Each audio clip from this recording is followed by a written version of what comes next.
Bismillahirrahmanirrahim. Assalamualaikum warahmatullahi wabarakatuh. Waalaikumsalam warahmatullahi wabarakatuh. Alhamdulillahirabbil alamin. Pada kesempatan kali ini kita dari kelompok 112 KKN Reguler UIN Wali Songo diberi kesempatan untuk sholat di dalamipun Kang Mulyani.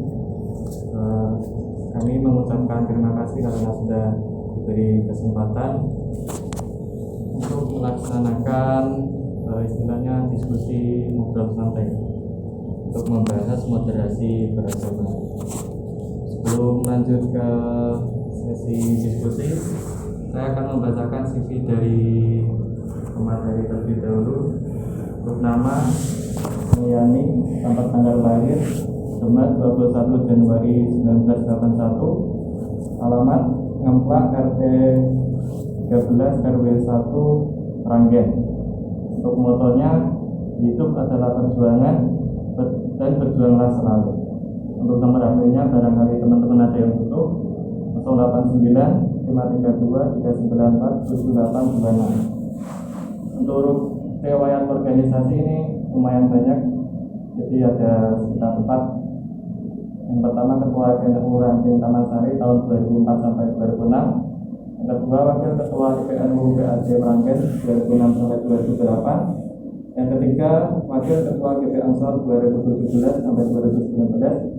Dan yang terakhir Ketua GP Ansor Meranggen 2020 sampai 2021. Untuk latar belakang pendidikan, SD Negeri Taman Sari tahun 1993, MTS Kuliah 1 1996, SMA Kuliah 1 1999, yang terakhir UIN Wali Songo lulus tahun 2006.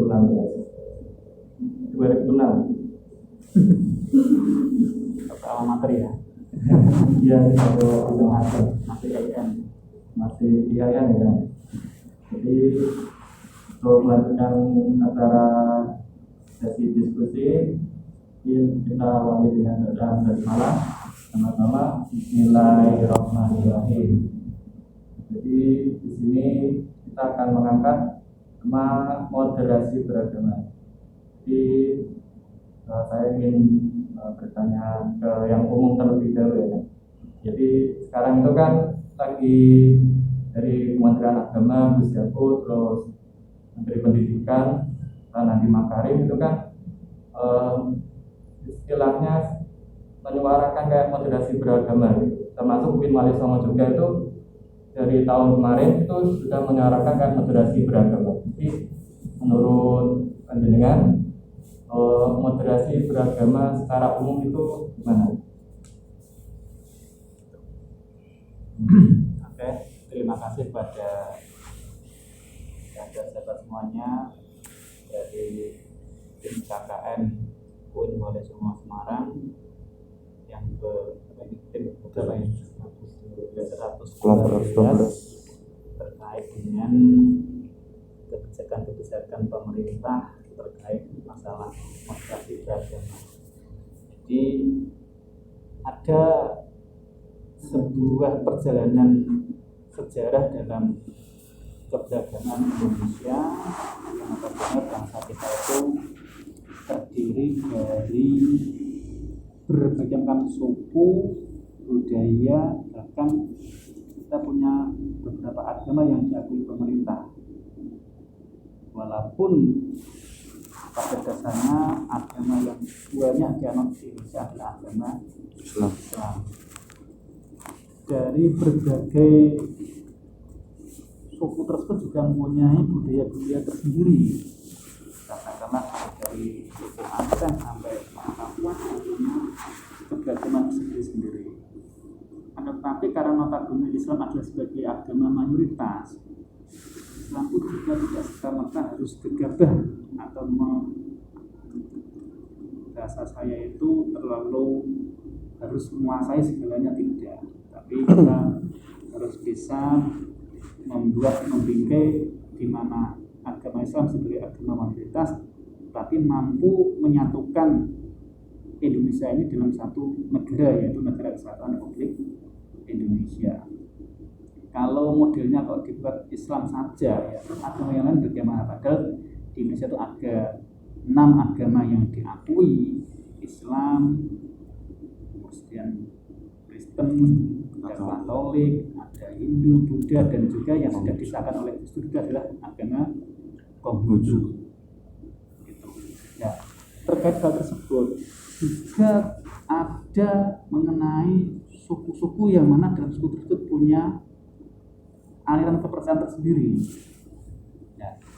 Islam Indonesia itu harus membuat wajah tersendiri supaya bisa diterima oleh semua khalayak. Ya, maka kebijakan inilah yang kemudian dibuat oleh seorang menteri namanya Gus Yakut, kemudian ada Pak Nadiem, yang mana bisa membuat agama ini sebagai tim penyatu kebinekaan Indonesia.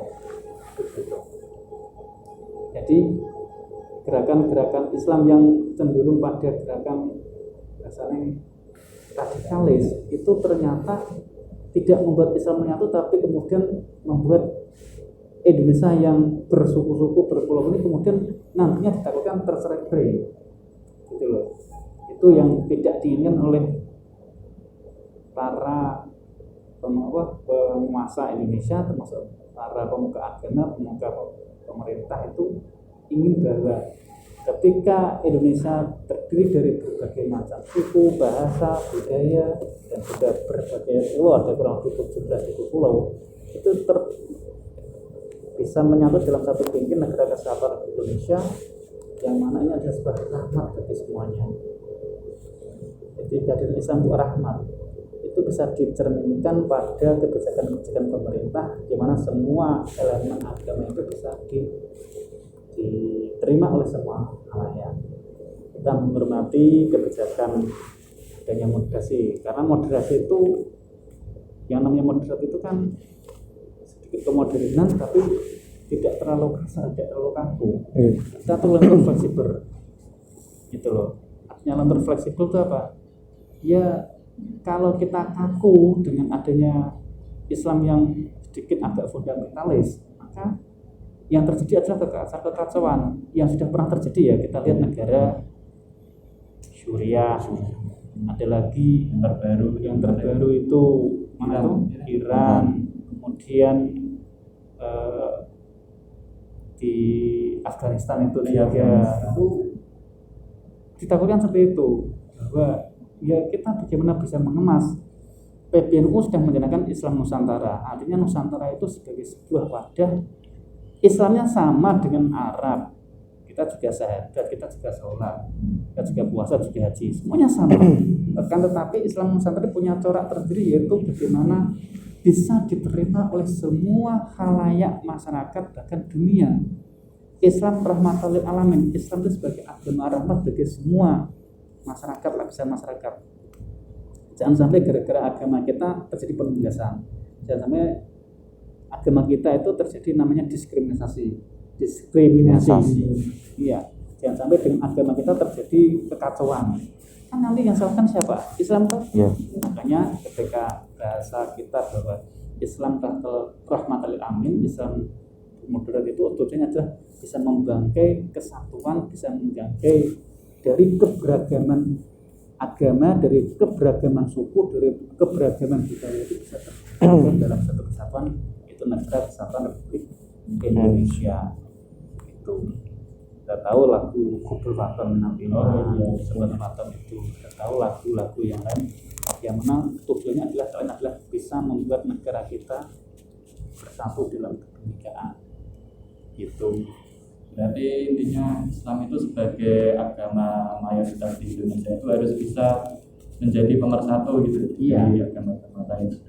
Terus menjadi kayak Islam itu yang di Indonesia itu mempunyai ciri khas sendiri, kayak mempunyai, bisa menyesuaikan dengan yang ada di Indonesia. Seperti dulu itu kan kayak Wali Songo bisa bisa dalam berdakwah itu kan dengan budaya-budaya yang ada di daerah tersebut kayak Sunan Kalijaga gitu. Ya betul. Kurang lebih seperti itu.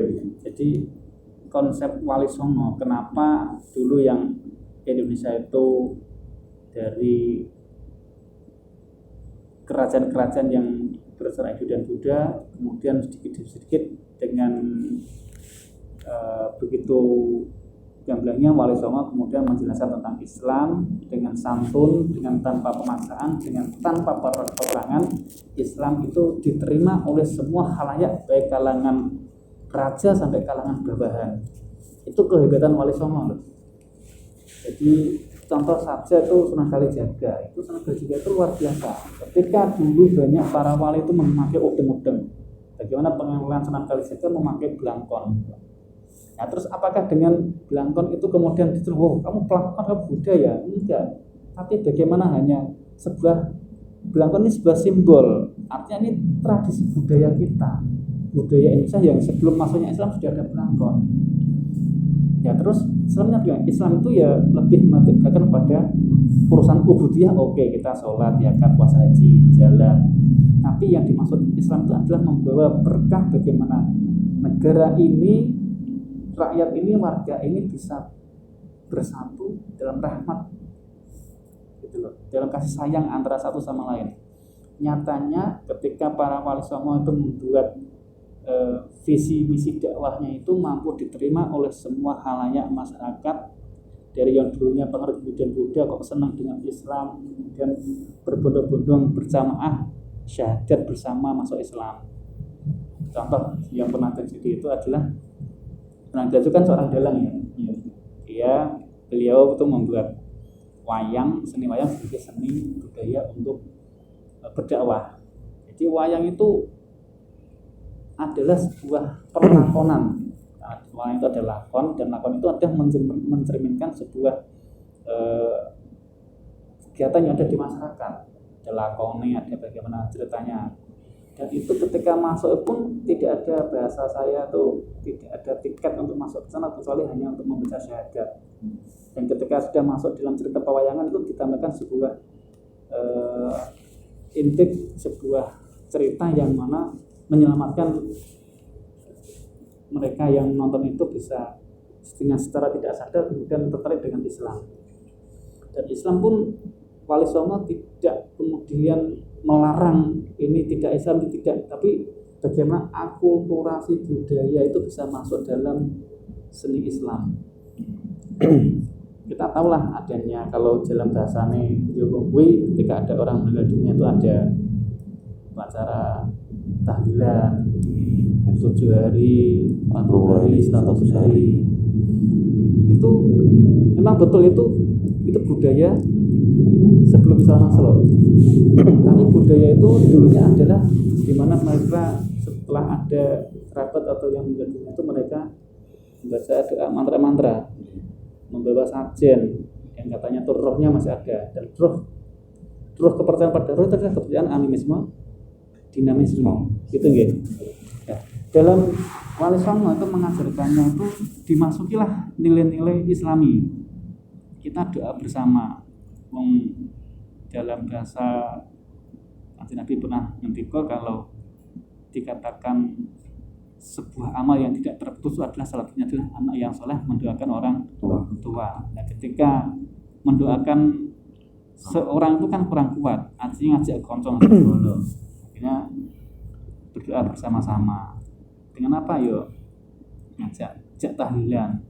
Dan tahlilan pun juga tidak dilarang dalam Islam. Tahlilan itu adalah membaca tahlil la ilaha illallah. Lah tujuannya apa?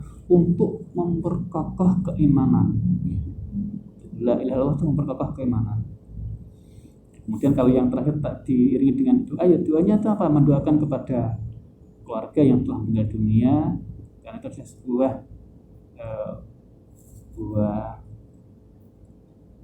dalam arti mendoakan itu adalah sebuah bentuk birrul walidainnya seorang anak kepada orang tuanya.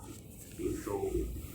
Jadi ketika Wali Songo membuat upacara ritual 7 hari, 40 hari itu bentuk menyadar dari budaya animisme budaya dinamisme, budaya Buddha, tapi dimasuklah nilai-nilai Islami yang kemudian membuat mereka masyarakat Indonesia mau menerima Islam yang seperti apa? Islam yang membawa kedamaian, yang membawa pada tidak di bahasa saya itu menghilangkan bentuk kekerasan. Ya, sehingga dalam waktu yang singkat Indonesia yang notabene dulu mayoritas Hindu Buddha lama-kelamaan menjadi pengikut agama Islam. Dan itu luar biasa. Nah, tetapi karena sekarang ini banyaknya Islam yang kemudian dengan bentuk fundamentalis gitu ya. Islam itu harus berguru atau harus berpada pada Quran hadis. Kalau tidak ini halal atau haram, kalau ini berdosa, ini bid'ah. Itu kalau itu selalu digembar-gemborkan kepada masyarakat, maka kan terjadilah kaos ya. Jadi membenturkan agama satu dengan agama yang lain itu, atau membenturkan agama dengan agama itu ya yang terjadi dengan kaos. Gitu loh. Kalau sudah kaos maka ditakutkan nanti bahwa rasa persatuan dan kesatuan Indonesia bisa terpecah. Itu yang tidak kita inginkan. Maka ketika dalam kegiatan keagamaan, misalnya kita ada kegiatan Natal Natal itu dancer ansor ikut menjaga gereja. Ya kalau pandangan Islam menjaga gereja itu bagaimana toh? Nah, yang dijaga bukan gerejanya, karena gereja itu memang milik mereka, tapi yang dijaga adalah bagaimana rasa kesatuan kita, rasa kasih sayang kita. Jadi rasa kemanusiaan kita sebagai bentuk bahwa Islam agama rahmat, menjaga semuanya. Dan agama, kita tahu bahwa agama yang terbaik adalah Islam. Inna dina indallahil Islam. Tapi bagaimana manusia itu bisa dimanusiakan dan bisa secara manusiawi. Yang sampai dengan adanya Islam yang paling benar, kemudian yang lain salah, kemudian terjadi benturan-benturan yang mengakibatkan kemudian ada terjadi chaos. Ya, itu yang tidak kita inginkan. Karena bisa juga menyebabkan nanti ya Indonesia seperti Syria, Indonesia seperti Afghanistan, Indonesia seperti Pakistan dan sebagainya. Itu yang kita takutkan itu. Itu sahabat semuanya. Penjelasannya bukan bukti dari Islam Nusantara itu seperti apa, terus cara menyikapi yang ada di Indonesia, budaya-budayanya. Jadi intinya Islam itu harus bisa menjadi payung bagi agama-agama lain yang istilahnya minoritas. Terus kembali lagi ke moderasi beragama, kemarin itu kan ada berita Pak Nadiem Makarim selaku Menteri Pendidikan dan Kebudayaan itu kan kayak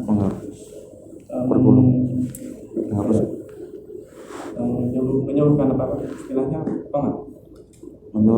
memberikan macam moderasi beragama itu dimasukkan ke dalam sekolah-sekolah baik yang umum maupun yang agama gitu. Jadi menurut pandangan Kang Mulyani kan juga sebagai tenaga pendidik ya. Jadi pandangan jenengan gimana? Ya, terima kasih. Kalau jenengan setuju kan dalam satu kampus paling songo, otomatis semuanya mahasiswa adalah beragama Islam. Dan ketika misalkan jenengan ada posisi sekolah atau kuliah yang berbeda agama, itu beda karena sudah berbeda agama itu sudah berbeda. Nah, kurikulum Pak Nadiem terkait dengan moderasi beragama ada dalam muatan kurikulum nasional pendidikan Indonesia, itu adalah bagaimana mewacanakan dan membuat sebuah kurikulum perpaduan bagaimana semua agama itu diayomi. Jadi misalkan jika ada sebuah sekolah di situ ada agama Islam banyak 80%, yang 20% untuk agama lain, itu yang 20% yang agama lain itu harus dilindungi juga. Jangan sampai kemudian agama yang sedikit itu kemudian terjadi diskriminasi.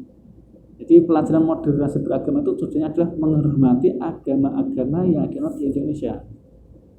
Gitu loh. Jadi itu tujuan daripada gerakan Islam Rahmatan lil Alamin, Islam Nusantara yang kemudian alhamdulillah masuk dalam kurikulum nasional. Gitu. Jadi contohnya sebuah kampus di mana dalam kampus itu kampus non muslim atau kampus agama Kristen. Jika ada salah mahasiswanya itu adalah penganut agama Islam yang itu juga dilindungi. Kurikulum moderasi beragama itu tujuannya adalah bisa membangkitkan semangat kebinekaan, semangat persatuan, bahwa berpendidikan itu tidak terus mengesampingkan agama, itu tidak, tapi berpendidikan itu adalah bagaimana bisa menghormati agama satu dengan agama yang lain, dengan tujuan adalah bagaimana memajukan Indonesia sebagai negara yang multi agama, agama yang multi suku, multi budaya itu bisa maju seperti yang kita harapkan sebagai sebuah bentuk negara kesatuan. Kita ingin bagaimana bahkan Indonesia ini kalau madrasah beragama itu berjalan dan bisa terlaksana dengan sebaik-baiknya, Indonesia itu akan menjadi sebuah simbol kebinekaan internasional, simbol kedamaian, simbol persatuan. Bagaimana pulau-pulau yang besar, pulau-pulau yang kecil bisa bersatu dalam Indonesia, bagaimana suku-sukunya yang dalam berbagai kamus demografi itu lebih dari 2000 suku loh ya. Gitu. Dan bahasa pun juga sama, bahasa Jawa saja itu ada Jawa Semarangan, Jawa Banyumasan, ada Jawa Timuran, itu berbeda. Kalau di Surabaya pakai cak, di sini pakai emas, kemudian pakai, itu artinya apa? Dengan berbagai keberagaman itulah yang kemudian masuk dalam bingkai kurikulum, mampu membawa bangsa kita menuju bangsa yang badatun, thayyibatun, barakun, ghafur. Bahasa yang paling Jawa paling enak iki Gemah-ripah loh jinawi. Artinya pun apa kan? Artinya pun apa? Ya bahasa Arabnya badatun, thayyibatun, barakun, ghafur. Nah bahasa paling Jawa paling enak Gemah-ripah loh jinawi. Artinya negara yang makmur sentosa, aman, kemudian diridhoi oleh Yang Maha Kuasa. Jadi menyenangkan loh ketika semua rakyat Indonesia itu bersatu. Kita tinggal di Kalimantan, di sana ada suku pribumi, kita juga berdamai dengan mereka, mereka juga berdamai dengan kita, tidak ada permasalahan. Kasus-kasus SARA itu kemudian kita kesampingkan, kita hilangkan. Jangan sampai isu SARA itu kemudian bangkit hanya gara-gara Islam terlalu fundamentalis, Islam terlalu radikalis, kemudian membuat chaos di masyarakat. Itu yang kita inginkan. Sabang sampai Merauke itu luas, Iya. Itu yang kita harapkan seperti itu. Apalagi di Papua, itu yang luar biasa itu. Kita menghormati kebudayaan Papua, kita juga menghormati agama Papua, kita menghormati kebinekaan sehingga agama itu bisa diterima. Bahkan saya selaku kader Ansor itu, kader Ansor itu banyak sekarang tuh di Papua tuh banyak sekali kader Ansor itu tumbuh. Sekarang di Papua sudah Banyak itu. Orang-orang pribumi Papua, orang-orang Papua itu banyak yang sekarang menjadi Banser. Karena Banser itu mampu menerima semua agama. Banser jaga gereja, loh kok Banser jaga gereja bagaimana? Menjaga kesatuan, menjaga kedamaian, dan menjadi bahasa paling benar itu Banser sebagai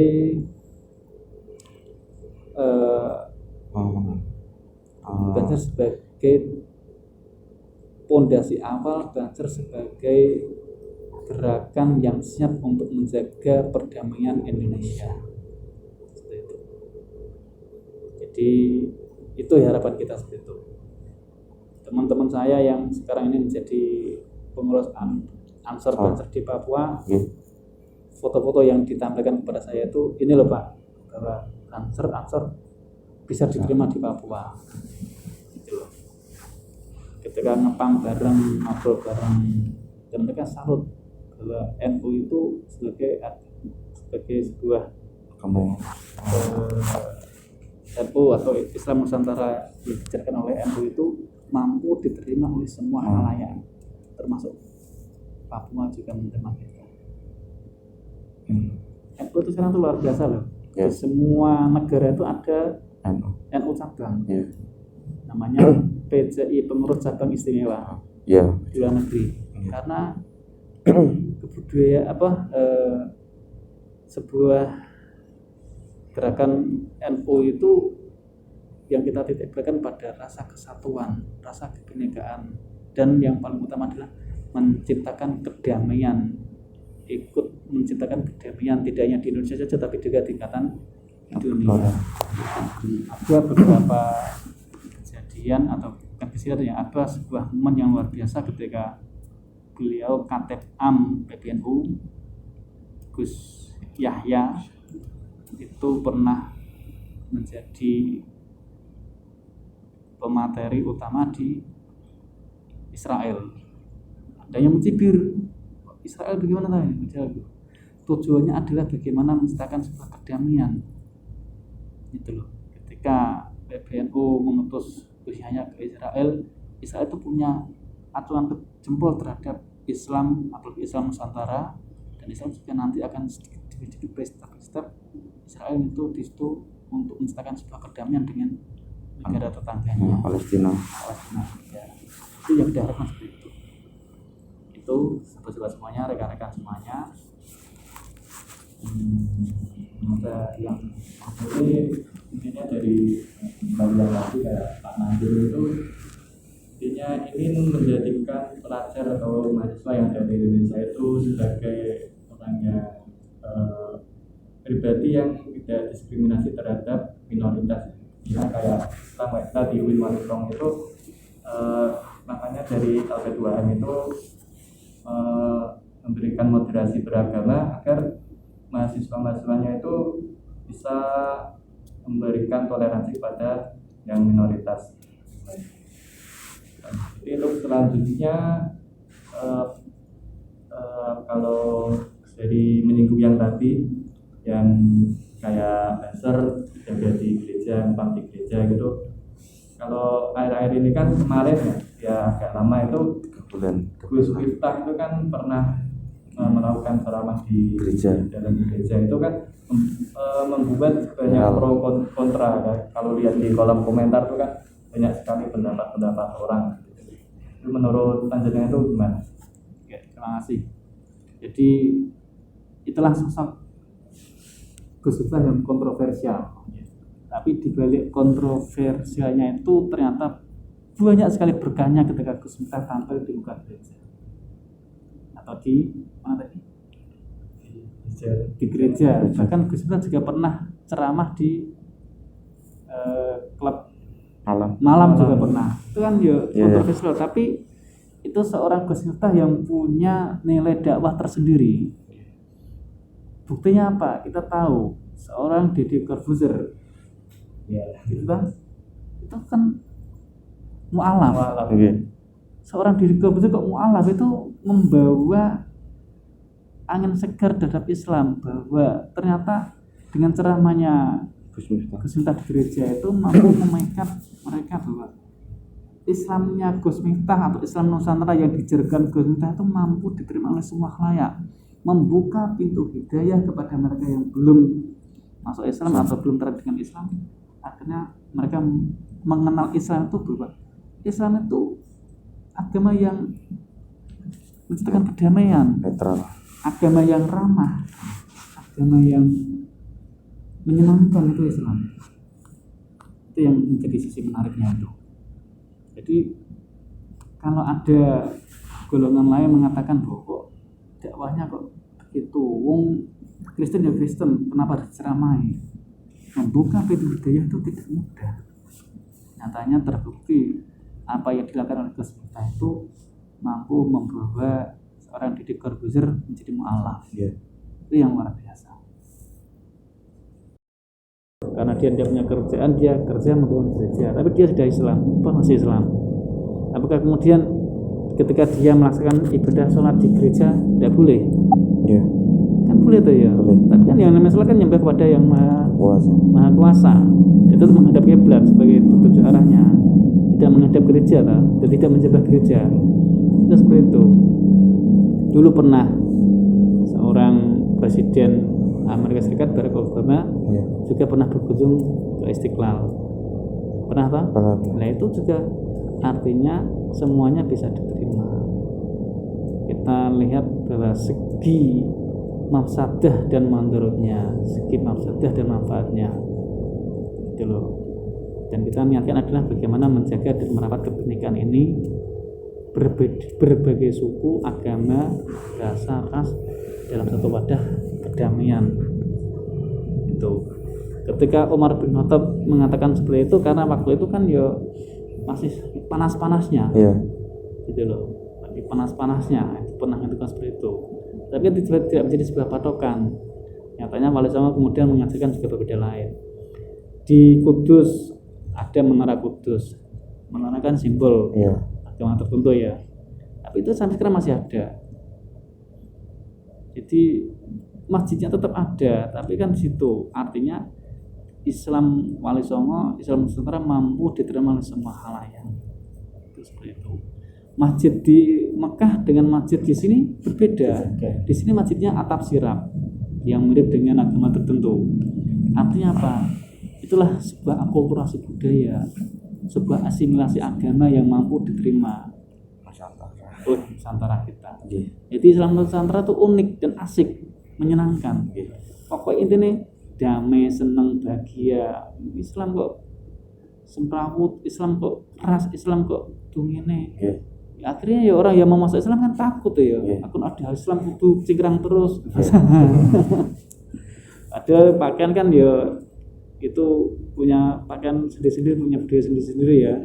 Di Papua punya pakaian adat sendiri, Jawa. di Jawa punya adat sendiri, tapi kan tetap Islam ya. Iya. Itu seperti itu. Jadi mari kita bersama-sama merawat Indonesia ini supaya menjadi sebuah agama yang rahmatan lil alamin, sebuah negara yang cinta damai, negara yang berdatun bayatun walaupun beberapa jenengan masa-masa ini nanti adalah sebagai generasi yang akan datang. Ketika Anda belajar bermodernasi beragama, ketika nanti jenengan kok tinggal di suatu komunitas yang mana kok dari berbagai macam agama ya, kita bisa membuat bahwa komunitas itu adalah komunitas yang damai, cinta damai, sehingga tidak ada chaos terhadap satu sama lain. Seperti itu. Ya, jadi dari moderasi beragama itu kita sebagai umat Islam yang di Indonesia itu sebagai mayoritas itu harus bisa menjadi perangkul bagi agama-agama lain dan tidak mendiskriminasi.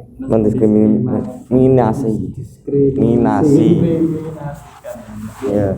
Sehingga kita harus saling toleransi. Jadi mentoleransi itu bukan berarti kita ikut dengan mereka. Jadi kita menghormati.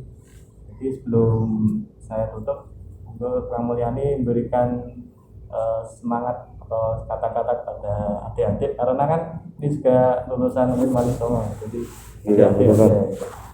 Gitu ya. Biar pada semangat maksudnya pun kan agamanya kuat kan. Oke.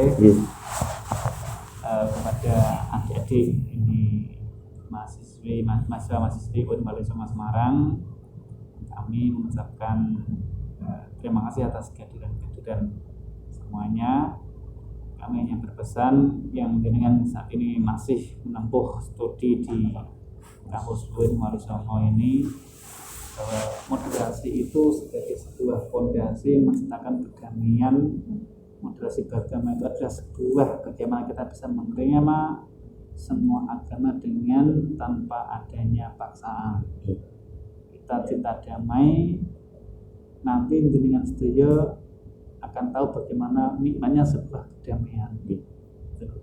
Yang namanya segala sesuatu itu harus berbeda, tidak mungkin sama. Ada laki-laki, perempuan, ada kanan kiri, tapi kan semuanya beriringan bersama. Kalau tangannya itu tangan kanan semuanya kan tidak mungkin, ada kanan ada kiri. Tidak bisa Bisa. Jadi saling berdampingan, saling bagaimana menjaga menjaga kesinambungan antara satu sama lain sehingga terjadilah perjalanan waktu ini dengan aman, lancar, damai, itu yang diharapkan. Jadi selamat belajar, jenengan adalah generasi selanjutnya bagaimana menciptakan keberagaman ini bisa diterima oleh semua halayak. Itu harapan saya kepada adik-adik semuanya. Semoga lancar kuliahnya, Amin. dan bisa lulus secepatnya. Amin. Dari saya cukup. Alhamdulillah, terima kasih kamu yang sudah memberikan nasihat pada adik-adik, sudah menyempatkan waktunya juga di tengah kesibukannya. Jadi saya akhiri acara diskusi pada kali ini dengan bacaan hamdalah. Alhamdulillahirabbil alamin. Wabillahi taufiq wal hidayah. Wassalamualaikum warahmatullahi wabarakatuh. Waalaikumsalam.